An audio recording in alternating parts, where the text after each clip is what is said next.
Kailangan lang pedulip ko na ma-revive at malinisan siya kasi ang dami nga mga pollens at dust. Kaya yung ko rin palm tree.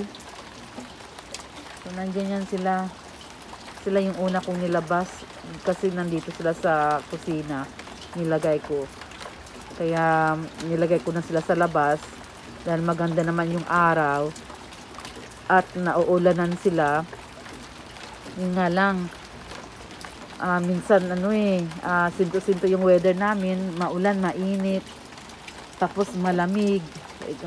Kaya ngayon malamig, kaya I think okay naman yata sila pag as long na sa daytime.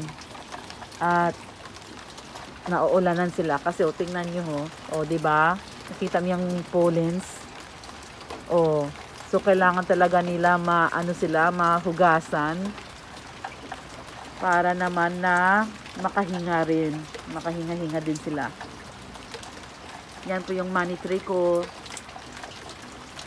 So hopefully next month okay na yung weather para mailagay ko na yung other halaman ko na nasa kwarto ng anak ko